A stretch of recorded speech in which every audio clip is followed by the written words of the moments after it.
On this channel, I offer public relations and comms advice and guidance for creators, entrepreneurs, business folk, even people who work in public relations. And lately, I've been doing a reading of a book called Propaganda, and it's by an author called Edward Bernays, and it's from decades ago. And Edward Bernays is also known as or considered to be one of the founding fathers of public relations. Now, I've been reading it on my streaming channel, which is all about media literacy, and I thought that you might appreciate it here. I will continue to provide you with shorter videos to give you the information and implementation that you need for your endeavors. But here's something different. And this chapter in particular, I thought was really interesting. And I only got, I think, maybe a third into it, or even halfway through. But the insights already were quite revealing. I'd love to hear from you. Hope you enjoy it. And I'll see you in the next video. Welcome back. So I'm here with chapter 5 of Propaganda by Edward Bernays. And this is quite a long chapter, so I might take it in two parts. I've been reading this because it's an insightful read. It's a book from like decades ago. I read it back in the day when I think I was at university, which was like 20 something years ago. And I recently picked it up again just out of curiosity. It's called Propaganda. And many people call Edward Bernays the author of public relations. So we're going to go to chapter 5, business and the public. The relationship between business and the public has become closer in the past few decades. Business today is taking the public into partnership. A number of causes, some economic, others due to the growing public understanding of business and the public interest in business, have produced this situation. Business realizes that its relationship with the public is not confined to the manufacture and sale of a given product, but includes at the same time the selling of itself and of all those things for which it stands in the public mind.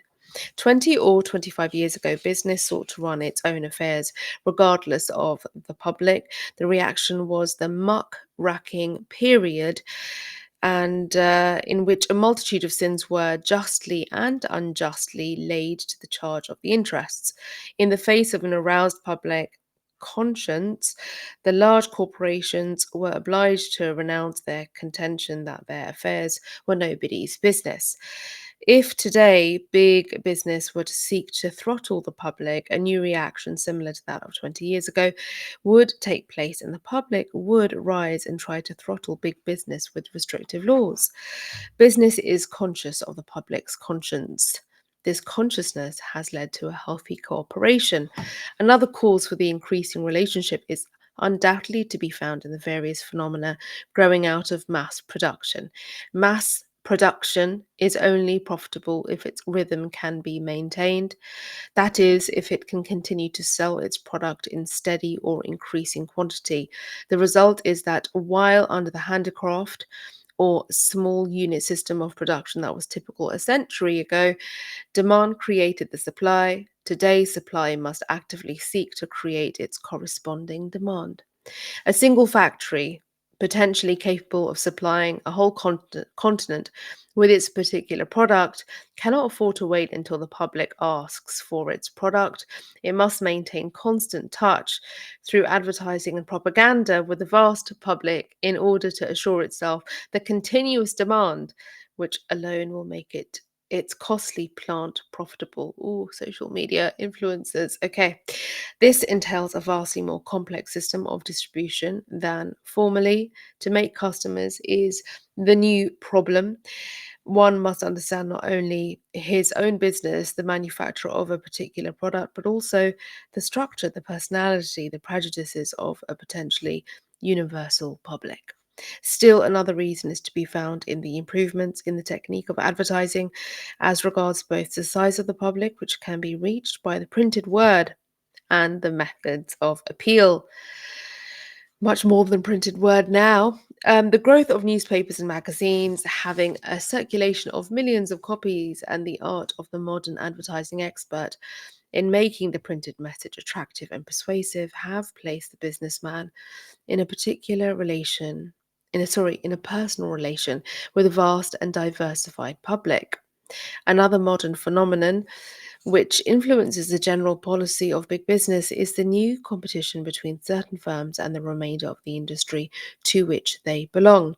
Another kind of competition is between whole industries in their struggle for a share of the consumer's dollar. When, for example, a soap manufacturer claims that his product will preserve youth, he is obviously attempting to change the public's mode of thinking about soap in general, a thing of grave importance to the whole industry. Or when the metal furniture industry seeks to convince the public that it is more desirable to spend its money for metal furniture than for wood furniture, it is clearly seeking to alter the taste and standards of a whole generation. In either case, business is seeking to inject itself into the lives and customs of millions of persons. Even in a basic sense, business is becoming dependent on public opinion. With the increasing volume and wider diffusion of wealth in America, thousands of persons now invest in industrial stocks, new stock or bond flotations upon which an expanding business must depend for its success can be effected only if the concern has understood how to gain the confidence and goodwill of the general public. Public relations. Business must express itself and its entire corporate existence so that the public will understand and accept it. It must dramatize its personality and interpret its objectives in every particular in which it comes into contact with the community or the nation of which it is a part. An oil corporation which truly understand its many-sided relations to the public will offer that public not only good oil but a sound labor policy. A bank will seek to show not only that its management is sound and conservative, but also that its officers are honourable, both in their public and in their private life. A store specializing in fashionable men's clothing will express in its architecture the authenticity of the goods it offers. A bakery will seek to impress the public with the hygienic care observed in its manufacturing process, not only by wrapping its loaves in dust-proof paper and throwing its factory open to public inspection, but also by the cleanliness and attractiveness of its delivery wagons. A construction firm will take care that the public knows not only that its buildings are durable and safe, but also that its employees, when injured at work, are compensated. At whatever point a business enterprise impinges on the public consciousness, it must seek to give its public relations the particular character which will conform to the objectives which it is pursuing. Just as a production manager must be familiar with every element and detail concerning the materials with which he is working, so the man in charge of a firm's public relations must be familiar with the structure, the prejudices, and the whims of the general public, and must handle his problems with the utmost care. The public has its own standards and demands and habits. You may modify them, but you dare not run counter to them. Interesting. But can't you dictate them? Okay, let's carry on. You cannot persuade a whole generation of women to wear long skirts, but you may, by working through leaders of fashion, persuade them to wear evening dresses which are long in back. Okay, the public is not an amorphous mass which can be molded at will or dictated to. Yes, it is. Both business and the public have their own personalities which must somehow be brought into friendly agreement. Conflict and suspicion are injurious to both. Modern business must study on what terms the partnership can be made amicable and mutually beneficial. It must explain itself, its aims, its objectives to the public in terms which the public can understand and is willing to accept. Business does not willingly accept dictation from the public. It doesn't? Okay. It should not accept that it can dictate to the public. While the public should appreciate the great economic benefits which business offers, thanks to mass production and scientific marketing, business should also appreciate that the public is becoming increasingly discriminative in its standards and should seek to understand its demands and meet them. So we've obviously come a long way since then. And I think things have probably been realized as Bernays suspected. The relationship between business and the public can be healthy only if it is the relationship of give and take. It is this condition and necessity which has created the need for a specialized field of public relations. Business now calls in the Public Relations Council to advise it, to interpret its purpose to the public, and to suggest those modifications which may make it conform to the public demand. The modifications then recommended to make the business conform to its objectives and to the public demand may concern the broadest matters of policy or the apparently most trivial details of execution. In It might in one case be necessary to transform entirely the lines of goods sold to conform to changing public demands. In another case, the trouble may be found to lie in such small matters as the dress of the clerks. A general store a jewelry store may complain that its patronage is shrinking upward because of its reputation for carrying high priced goods.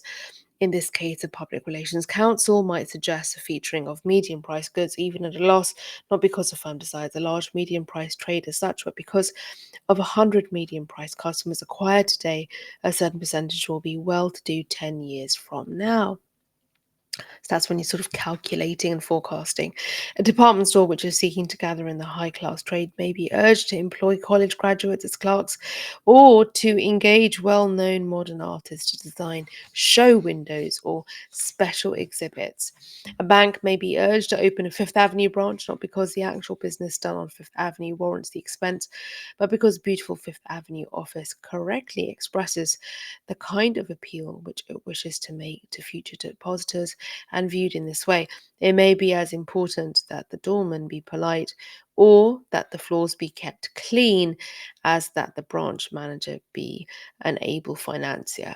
Yet the beneficial effect of this branch might be cancelled if the wife of the president is involved in a scandal. Big business studies every move which may express its true personality. It seeks to tell the public in all appropriate ways by the direct advertising message and by the subtlest aesthetic suggestion the quality of the goods or services which it has to offer. A store which seeks a large sales volume in cheap goods will preach prices day in and day out, concentrating its whole appeal on the ways in which it can save money for its clients. But a store seeking a high margin of profit on individual sales will try to associate itself with the distinguished and the elegant, whether by an exhibition of old masters or through the social activities of the owner's wife. The public relations activities of a business cannot be a protective colouring to hide its real aims. It is bad business as well as bad morals to feature exclusively a few high class articles when the main stock is of medium grade or cheap, for the general impression given is a false one. I'm laughing because we know that's how it's used and utilized now. But okay, a sound public relations policy. This is where ethics come in, but a sound public relations policy will attempt to stampede the public with exaggerated claims and false pretenses, but to interpret the individual business vividly and truly through every avenue that leads to public opinion. The New York Central Railroad has for decades sought to appeal to the public not only on the basis of the speed and safety of its trains, but also on the basis of their elegance and comfort. It is appropriate that the corporation should have been personified to the general public in the person of so suave and ingratiating a gentleman as Chauncey M. Depew, an ideal window dressing for such an enterprise. Chauncey. Chauncey. Oh, I love that name now. Chauncey will be the name of my next pet. Okay, while the concrete recommendations of the Public Relations Council may vary infinitely according to individual circumstances, his general plan of work may be reduced to two types, which I might term continuous interpretation and dramatization by high spotting. The two may be alternative or may be pursued concurrently. Continuous interpretation is achieved by trying to control every approach to the public mind in such a manner that the public receives the desired impression, often without being conscious of it. I'm raising my eyebrows because we know this is how it works. High spotting, on the other hand, vividly seizes the attention of the public and fixes it upon some detail or aspect which is typical of the entire enterprise. When a real estate corporation, which is erecting a tall office building, makes it 10 feet taller than the highest skyscraper in existence, that is dramatization. Which method is indicated, or whether both be indicated concurrently, or whether both being indicated concurrently can be determined only after a full study of objectives and specific possibilities. Another interesting case of focusing public attention on the virtues of a product was shown in the case of gelatine. Its advantages in increasing the digestibility and nutritional value of milk were proven in the Mellon Institute of Industrial Research. The suggestion was made and carried out that to further this knowledge, gelatine be used by certain hospitals and school systems to be tested out there. The favourable results of such tests were then projected to other leaders in the field, with the result that they followed that group leadership and utilised gelatine for the scientific purpose which had been proven to be sound at the research institution. The idea carried momentum. The tendency of big business is to get bigger. We know that through mergers and monopolies, it is constantly increasing the number of persons with whom it is in contact. All this has intensified and multiplied the public relationships of business. The responsibilities are of many kinds. There is a responsibility to the stockholders, okay, numbering perhaps 5 persons or 500,000 who have entrusted their money to the concern and have the right to know how the money is being used, shareholders. A concern which is fully aware of its responsibility towards its stockholders will furnish them with frequent letters urging them to use a product in which their money is invested and use their influence to promote its sale. It has a responsibility toward the dealer, which it may express by inviting him at its expense to visit the home factory. It has responsibility toward the industry as a whole, which should restrain it from making exaggerated and unfair selling claims. It has a responsibility toward the retailer and will see to it that its salesmen express the quality of the product which they have to sell. There is a responsibility toward the consumer who is impressed by a clean and well-managed factory open to his inspection, and the general public, apart from its function as potential consumer, is influenced in its attitude toward the concern by what it knows of that concern's financial dealings, its labor policy, even by the livableness of the houses in which its employees dwell. There is no detail too trivial to influence the public in a favourable or unfavourable sense. The personality of the president may be a matter of importance, for he perhaps dramatises the whole concern to the public mind. It may be very important to what charities he contributes, in what civic societies he holds office. If he is a leader in his industry, the public may demand that he be a leader in his community. The businessman has become a responsible member of the social group. It is not a question of ballyhoo, of creating a picturesque fiction for public consumption. It is merely a question of finding the appropriate modes of expressing the personality that is to be dramatized. Some businessmen can be their own best public relations counsel, but in the majority of cases, acknowledge of the public mind. But in the majority of cases, knowledge of the public mind and of the ways in which it will react to an appeal is a specialized function which must be undertaken by the professional expert. And because I'm trying to stay under 20 minutes, I'm going to end quite neatly there on this chapter, which is chapter 5 of Propaganda by Edward Bernays. I'm going to make sure I've put a post-it there to mark it. And I will definitely be back with another reading of this. It is insightful reading, whether you're interested in media literacy on my media literacy channel or public relations on my PR channel. So there you go. That's that. And thank you so much for your time and listening. And if you haven't already subscribed, then please do consider to do so. I am Serena, and if you don't already know, I have 20 something years in public relations, comms, and media. I am a systems thinker. I'm a media and politics commentator, and I can be normally quite high energy, but I'm coming to the end of my, I think maybe 18 hours of fasting because I intermittent fast now, she says. I think I've vlogged about it as well on my separate vlogging channel. And goodness me, sometimes I can be so energized and I can go for longer. And other times I'm like, I'm zapped now. And it's time for me to sip some of this black coffee because there's no milk, no sugar in it. And bid you adieu and then go make some eggs. So I appreciate you listening. I hope the eggs bit didn't put you off, but I appreciate you listening. I'd love to hear from you and see you in the next one.